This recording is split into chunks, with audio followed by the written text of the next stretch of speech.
बिस्मिल्लाहिर्रहमानिर्रहीम। अस्सलाम वालेकुम स्टूडेंट। आज का लेक्चर नंबर हमारे पास है 16 BS6 semester in organic chemistry. आज का टॉपिक है applications of metallic carbonyls.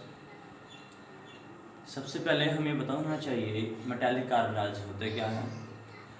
Metallic carbonyls are the coordination complexes that can be formed by the transition metals and the carbon monoxide as a ligand. They can be used, metallic carbonyls can be used in different organic synthesis, and in organic synthesis they can be used as a catalyst or the catalyst precursors in homogeneous catalysis। homogeneous catalysis के अंदर या तो metallic carbonyls catalyst के तौर पे काम कर रहे होते हैं या कैटलिस्ट प्रिकर्सर के तौर पे काम कर रहे होते हैं। For example hydroformylation and the rapid chemistry, इन दोनों फील्ड के अंदर जो मेटालिक कार्बोनाइल्स होते हैं ये कैटलिस्ट के तौर पे काम कर रहे होते हैं या कैटलिस्ट प्रिकर्सर के तौर पे काम कर रहे होते हैं। रैपिड केमिस्ट्री क्या है? रैपिड केमिस्ट्री एक साइंटिस्ट के नेम के ऊपर है जिसका नाम है रिपल वर्डर। इसने क्या किया था, इसने एसिटाइलिन या इथाइन, जो हमारे पास है इथाइन, यहाँ पे लिख देता हूँ,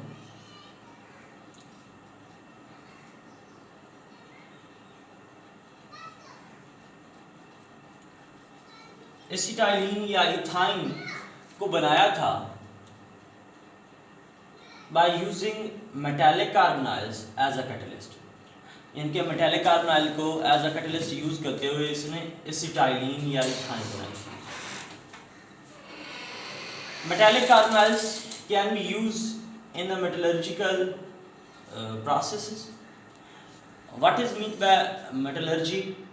Metallurgy is the extraction and the purification of metals from the rocks and the different raw materials. यानी कि क्या है मेटलर्जी? एक्सट्रैक्शन और प्यूरिफिकेशन का नाम है जो मेटल के लिए हम इस्तेमाल करते हैं।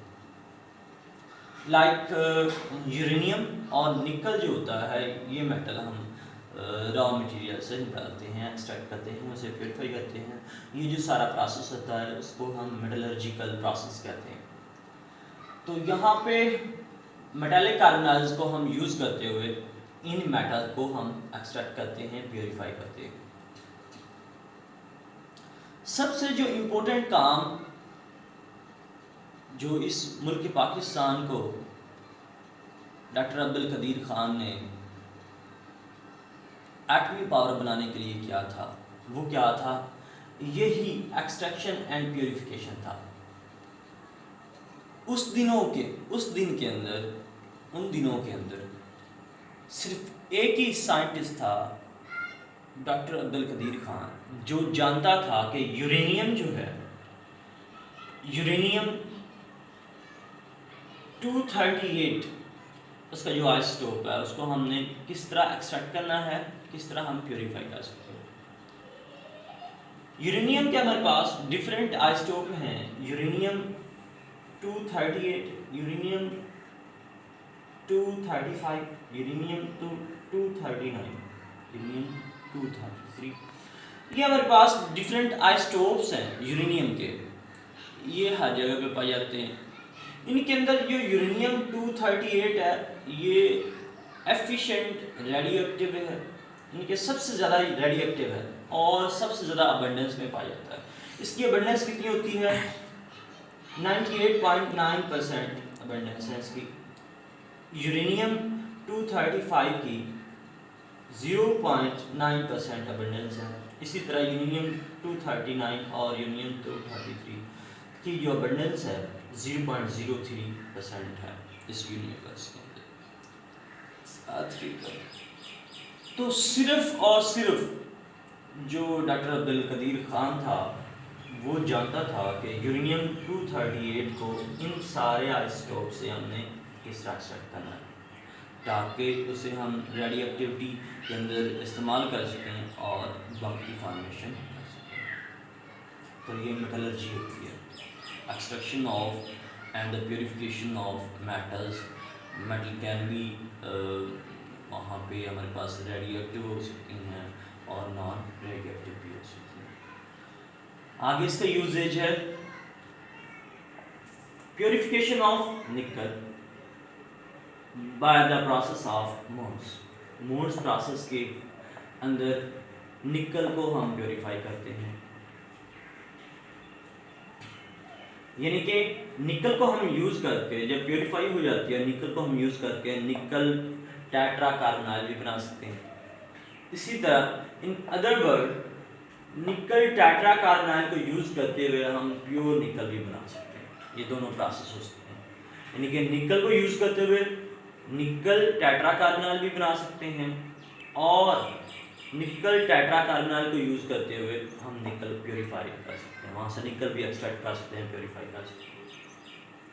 ये कुछ प्रोसेस थे जिसके अंदर मेटालिक कार्बोनाइल्स यूज़ होते हैं, यानी कि यूजेज ऑफ मेटालिक कार्बोनाइल्स थे।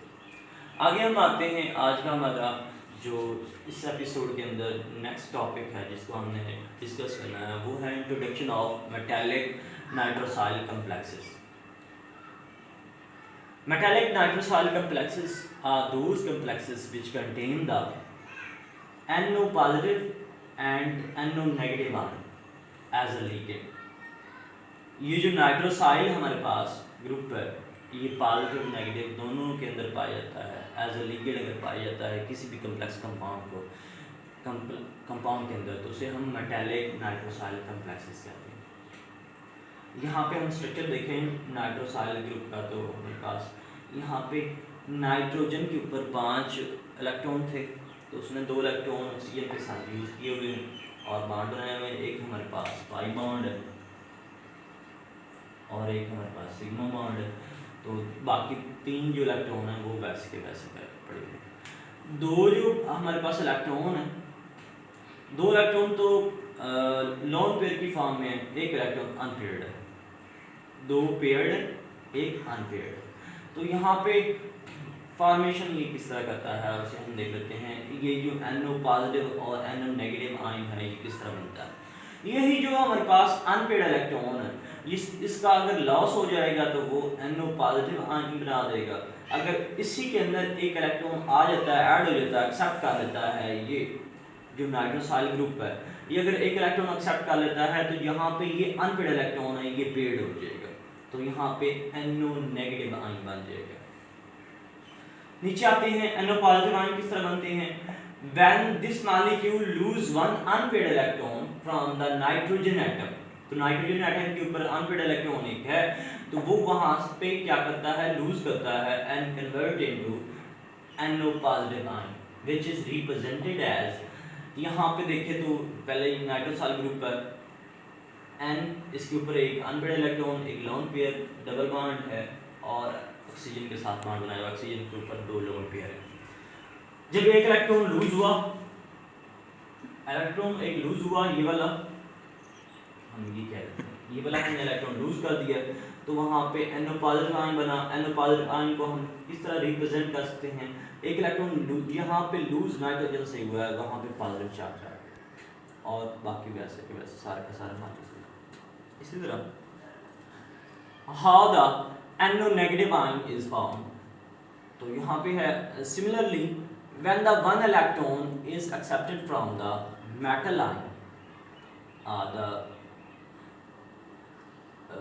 to convert into NO negative ion, यानी कि जो मेटल आयन से जो हमारे पास ये नाइट्रोजन है ये एक इलेक्ट्रॉन एक्सेप्ट कर लेता है जिसकी वजह से NO नेगेटिव आयन बन जाता है। इसे हम किस तरह रिप्रेजेंट कर सकते हैं, तो यहाँ पे देखें मेटल आयन से एक यहाँ पे अनपेयर्ड पहले एक अनपेयर्ड इलेक्ट्रॉन था, मेटल आयन से एक इलेक्ट्रॉन इसने ऐड करवा लिया, यहाँ पे 2 इलेक्ट्रॉन हो गए, 2 इलेक्ट्रॉन हो गए, पेयर्ड इलेक्ट्रॉन हो गए जिसकी वजह से इसके ऊपर नेगेटिव चार्ज, यहाँ पे हम नेगेटिव चार्ज लगा देंगे एक इलेक्ट्रॉन आने की वजह से नेगेटिव चार्ज हो जाएगा, और इसको रिप्रेजेंट हम इस तरह कर सकते हैं NO negative. Because both NO positive ion and NO negative ion have the lone pair and can be attached with the transition metal by sharing the pair of electrons। क्योंकि ये जो NO नेगेटिव आयन है इसके ऊपर एक lone pair ये वाला पड़ा हुआ है, और NO पॉजिटिव आयन इसके ऊपर भी ये लोन पेयर एक पड़ा हुआ है। इसको यहाँ पे भी हम लगा सकते हैं, इसको यहाँ पे भी एक लोन पेयर लगा सकते हैं। हर वो चीज़ जिसके ऊपर नेगेटिव चार्ज या एक लोन पेयर होता है और वो लोन पेयर आगे किसी भी मेटल को दे सकता है तो वो मेटालिक कम्प्लेक्सेस बना सकता है। तो यहाँ पे लोन पेयरिंग दोनों के ऊपर NO पॉजिटिव NO नेगेटिव के ऊपर लोन पेयर है, लोन पेयर दे के वो मेटालिक कम्प्लेक्सेस बना सकते हैं। तो यहाँ पे मेटालिक कम्प्लेक्सेस किस तरह बन सकते हैं, जब ये लोन पेयर मेटल को दे देता है, मेटल नेगेटिव चार्ज हो जाती है और इसके ऊपर पॉजिटिव चार्ज आ जाता है, और ये एक अपनी जो इसकी इलेक्ट्रॉनिक कन्फिग्रेशन है उसको कंपनसेट करने के लिए, पूरा करने के लिए, ऑक्टेट रूल पूरा करने के लिए ऑक्सीजन से 2 इलेक्ट्रॉन भी खींच लेता है, एक तो पाई बॉन्ड, एक सिग्मा बॉन्ड, और एक कोऑर्डिनेट कोवैलेंट बॉन्ड बना लेता है। इलेक्ट्रॉन को ऑक्सीजन से भी खींच लेता है क्योंकि इसके ऊपर पॉजिटिव चार्ज आ गया। इसी तरह मेटल के साथ, जब मेटल हमारे पास पॉजिटिव फॉर्म में है, यहाँ पे मेटल नेगेटिव फॉर्म में थी क्योंकि मेटल ने इलेक्ट्रॉन लिए, यहाँ पे मेटल इलेक्ट्रॉन तो ले रही है लेकिन पहले पॉजिटिव थे, इसने इलेक्ट्रॉन पहले दिए हुए हैं, इसने इलेक्ट्रॉन पहले भी दिए हुए, फिर भी ये इलेक्ट्रॉन अपनी तरफ खींच लेगा। तो यहाँ पे 2 लोन पेयर है नाइट्रोजन के ऊपर, एक लोन पेयर ये मेटल को दे देगी, इसके ऊपर 2 लोन पेयर किस वजह से थे, पहला एक इलेक्ट्रॉन इस मेटल से इसमें निकाला हुआ था, इस वजह से एक अनपेड इलेक्ट्रॉन होने की वजह से एक मेटल में से इसने इलेक्ट्रॉन निकाला था, 2 इलेक्ट्रॉन मिल गए थे, पेड इलेक्ट्रॉन हो गए थे। तो यहाँ पे 4 इलेक्ट्रॉन थे नाइट्रोजन के ऊपर, 2 जो हमारे पास इलेक्ट्रॉन है पेड की फॉर्म में, इसके साथ वो बॉन्ड बना लेता है, और बाकी वैसे के वैसे हमारे पास बॉन्ड रहते हैं। ये जो हमारे पास कंपाउंड होते हैं इनको हम क्या कहते हैं, नाइट्रोसाइल कम्प्लेक्सेस कहते हैं। The complexes that can be formed by the transition metal and the NO positive and NO negative ions। आगे है classification of nitrosyl complexes. Classification of nitrosyl complexes depends upon whether the NO or the NO positive or the NO negative ions are used as a ligand in complexes। यानी कि ये NO नाइट्रोसाइल complex, नाइट्रोसाइल cation, नाइट्रोसाइल anion, ये तीनों के तीनों हमारे पास ऐसे group हैं जो एज अ लिगेंड यूज हो सकते हैं मेटालिक नाइट्रोसाइल कम्प्लेक्स के अंदर। तो यहाँ पे हमारे पास इनके कम्प्लेक्सेस 3 तरह के हो सकते हैं। Metallic nitrosyl complexes contain the metallic nitrosyl cation. जब nitrosyl cation as a ligand use हो रहा है तो वहाँ पे हमारे पास पहली क्लासिफिकेशन इसकी हो जाएगी। अगर कुछ ऐसे कंपाउंड हैं जिसके अंदर नाइट्रोसाइल अनाइन यूज होता है एज अ लिगेंड, तो उसको हम metallic nitrosyl containing NO negative ion as a ligand, वो हम क्लासिफिकेशन कर लेते हैं। नंबर 3, अगर ये दोनों एक ही कंपाउंड के अंदर पाए जाते हैं, कैटायन नाइट्रोसाइल कैटायन भी पाया जाता है, नाइट्रोसाइल अनाइन भी पाया जाता है, दोनों पाए जाते हैं, तो हमारे पास ये 3rd इसकी टाइप हो जाएगी, metallic nitrosyl containing the both NO positive and NO negative ions as a ligand। तो यहाँ हमारे पास ये क्लासिफिकेशन है। 3 क्लासिफिकेशन हम करते हैं। 3 टाइप में हम डिवाइड करते हैं on basis of presence of nitrosyl group और द नाइट्रोसाइल कैटायन और द नाइट्रोसाइल अनाइन। यहाँ पे थोड़ा सा हमने इंट्रोडक्शन करवाया है मेटालिक नाइट्रोसाइल कम्प्लेक्सेस का, और हमने एप्लीकेशन पढ़ी है, एप्लीकेशन ऑफ मेटालिक कार्बोनाइल्स। तो ये हमारा आज का एजेंडा था, आज का टॉपिक था। यहाँ तक हम करते हैं। अल्लाह।